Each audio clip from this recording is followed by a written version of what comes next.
Hello, അപ്പോൾ ദേ വണ്ടി ഒരു സൈഡിലേക്ക് പാർക്ക് ചെയ്തിട്ട് ഞങ്ങൾ റെയിൻകോട്ടൊക്കെ എടുത്തിട്ടു. അതിനുശേഷം ഞങ്ങൾ പിന്നെ അകത്തേക്ക് തന്നെ പൊയ്ക്കൊണ്ടിരിക്കുകയാണ്. അപ്പോൾ പോകുന്ന വഴിക്ക് നല്ല തണുപ്പും മഞ്ഞും ഒക്കെ ഉണ്ടായിരുന്നു.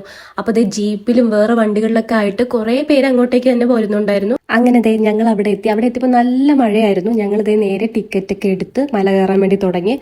ആദ്യം പോകുന്ന വഴി കുറച്ച് കാടുകളൊക്കെ നിറഞ്ഞതാണ്, വള്ളിപ്പടർപ്പുകളും അങ്ങനെയൊക്കെ ആയിരുന്നു. അപ്പോൾ ഈ പോകുന്ന വഴിക്ക് തന്നെ നമുക്ക് പരിചയമില്ലാത്ത മരങ്ങളുടെ പേരുകളൊക്കെ അവിടെ എഴുതി വെച്ചിട്ടുണ്ടായിരുന്നു. അങ്ങനെ ഞങ്ങൾ ദേ നടക്കുകയാണ്. നടന്നതാ ഈ ഭാഗത്തെത്തിയപ്പോൾ എന്തെന്നില്ലാത്ത സന്തോഷം തോന്നി. അത്ര ഭംഗിയായിരുന്നു. സൺഡേ ആയതുകൊണ്ട് തന്നെ അത്യാവശ്യം നല്ല തിരക്കുണ്ടായിരുന്നു, കുറെ ആൾക്കാരുണ്ടായിരുന്നു. പക്ഷെ നമുക്ക് നല്ലതുപോലെ ആസ്വദിക്കാനൊക്കെ പറ്റി. കുറച്ച് കഴിഞ്ഞപ്പോൾ മഴയൊക്കെ മാറിയിട്ടുണ്ടായിരുന്നു. അപ്പൊ ഞങ്ങൾ റെയിൻകോട്ടൊക്കെ മാറ്റിയിട്ട് കുറച്ച് ഫോട്ടോസും വീഡിയോസും ഒക്കെ എടുത്തു. അപ്പൊ അത് ഏതോ ഒരു മരത്തിൽ ചാരുന്നപ്പോൾ ഉണ്ണിയുടെ കയ്യിൽ അട്ട കടിച്ചു. ഭാഗ്യം പോലെ ഞങ്ങൾ വീട്ടിൽ നിന്ന് ഉപ്പ് എടുത്തിട്ടുണ്ടായിരുന്നു, അതുകൊണ്ട് വലിയ ഉപകാരമായിരുന്നു. അങ്ങനെ ഞങ്ങൾ ഉപ്പൊക്കെ എടുത്തിട്ട് അട്ടേനെയൊക്കെ കളഞ്ഞു. അത് കഴിഞ്ഞിട്ട് വീണ്ടും നമ്മളിത് മല കയറാൻ വേണ്ടി തുടങ്ങിയിട്ടുണ്ട്.